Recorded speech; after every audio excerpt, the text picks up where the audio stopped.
Olá, hoje a gente vai mergulhar nos bastidores de uma vitória do Vasco da Gama, que, à primeira vista, parece bem simples. 3-0 sobre o Boa Vista, pelo Campeonato Carioca. Isso. Mas os nossos materiais de hoje, que são um monte de reportagens e análises da partida, sugerem que esse placar pode ser um pouco enganoso. Pode sim. A nossa missão aqui é entender o que realmente aconteceu nesse jogo. Foi um sinal de força do elenco vascaíno ou, sei lá, uma vitória com alguns poréns que escondeu certas dificuldades antes da estreia no Brasileirão? Antes de mais nada, vascaíno, deixa o like para fortalecer o gigante. Se inscreve no canal O Gigante Cruz Maltino para não perder nada do Vasco. E comenta aí, de qual cidade você está assistindo, porque o Vasco não tem fronteiras. Aqui é Vasco. Aqui é o Gigante Cruz Maltino. Olha, essa é a pergunta de $1 milhão, porque são nesses jogos, sabe? Início de temporada, time misto, menos pressão, é aí que um técnico como o Fernando Diniz testa os limites da filosofia dele. Exato. O placar de 3-0 é ótimo para confiança, claro, mas a análise fria do jogo, dos momentos em que o time sofreu e, principalmente, de como os gols saíram, nos diz muito mais sobre o que esperar do Vasco no Brasileirão. Então vamos começar pelo que mais me chamou a atenção, o fato que me fez olhar o resumo do jogo 2 vezes. O artilheiro da partida. Ah, sim. Com 2 gols, o grande nome da noite não foi um atacante, mas o lateral direito Puma Rodrigues. Como isso aconteceu? Foi sorte ou foi parte de um plano? Eu acho que a palavra-chave aqui é plano. No sistema do Diniz, essa ideia de que o lateral só cruza e o centroavante só finaliza, isso já era. É completamente ultrapassado. Os jogadores têm liberdade e, mais que isso, eles têm a obrigação de ocupar os espaços vazios. As infiltrações do Puma não foram acidentais de jeito nenhum. Ele atacou a área como um elemento surpresa, sabe? Uma arma tática para furar uma defesa que estava bem postada. Isso fica muito claro no segundo gol dele, não é? A jogada é toda construída, tem um passe preciso do Rojas, não parece mesmo um lance de acaso. De forma alguma. O que a gente viu ali foi o resultado de um sistema que incentiva essa movimentação. O Rojas, jogando mais pela direita, ele puxa a marcação para dentro e esse movimento abre um corredor. Aí o Puma entra. Exatamente. O Puma lê o espaço, ataca a área e finaliza com uma força impressionante para um lateral, quase sem ângulo. Isso não é sorte, é treinamento e leitura de jogo. É o dinizismo em sua essência, né? Gerar superioridade num setor para criar um espaço livre em outro. E o primeiro gol, que saiu só aos 46 do primeiro tempo, ele também tem esse peso, né? Marcar naquele momento muda completamente a conversa no vestiário. Muda tudo. O Vasco tinha 73% de posse de bola no primeiro tempo, mas era uma posse que a gente pode chamar de estéril. Só de lado. Isso, rodava a bola de um lado para o outro, mas não conseguia criar chances claras. O Boa Vista estava confortável na defesa.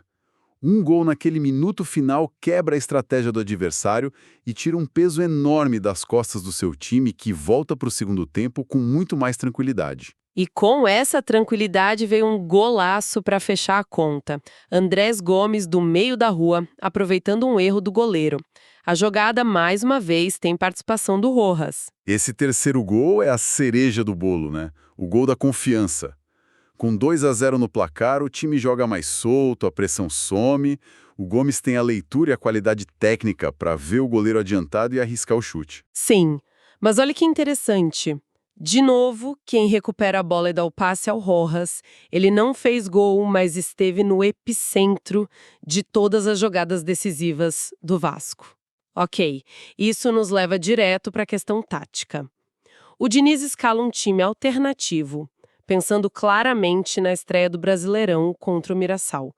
Mas essa posse de bola de 73%, que você mencionou que não gerava chances, isso não é um sinal de alerta? Não mostra uma certa dificuldade do time B em ser mais incisivo?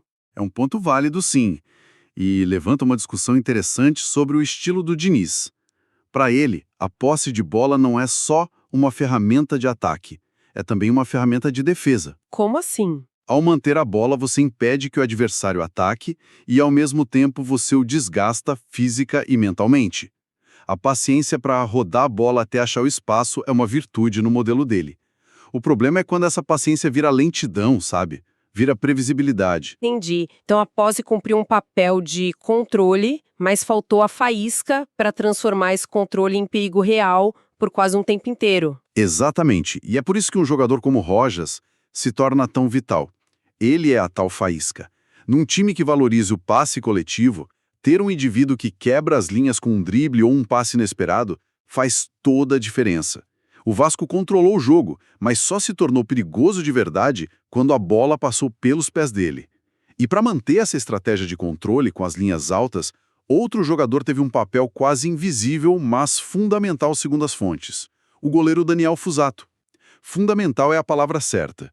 A função de goleiro líbero do Fusato é a espinha dorsal do dinizismo. Sério? Sem um goleiro que jogue adiantado, que saiba usar os pés e que tenha uma ótima leitura para interceptar lançamentos, a linha de defesa alta que o Diniz propõe seria um suicídio tático.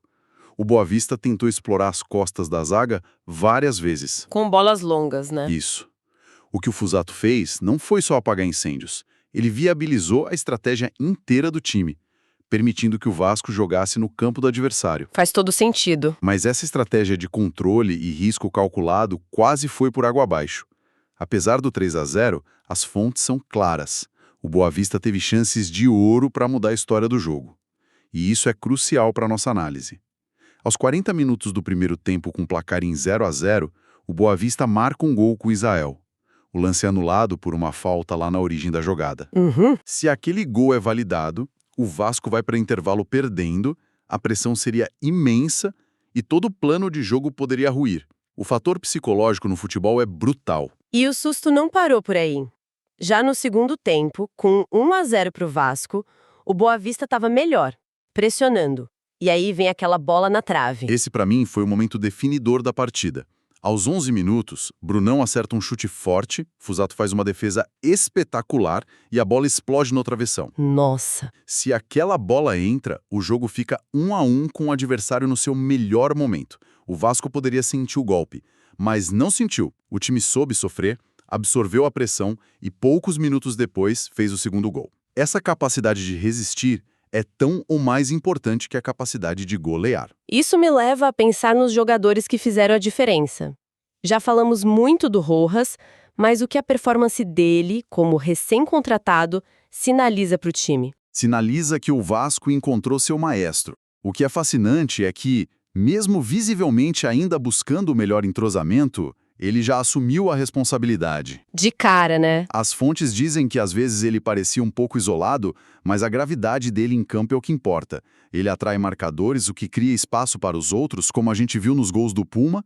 Ele deu 2 assistências, mas a contribuição dele foi muito maior.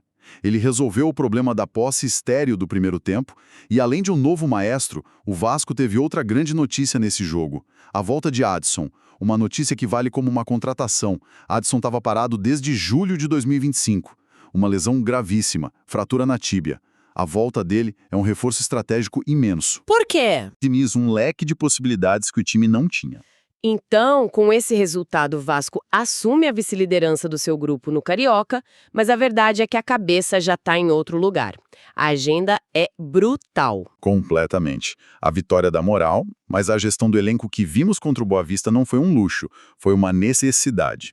Quinta-feira tem estreia no Brasileirão contra o Mirassol fora de casa. Já. Depois, Madureira no domingo pelo Carioca. Na outra quarta, Chapecoense pelo Brasileiro.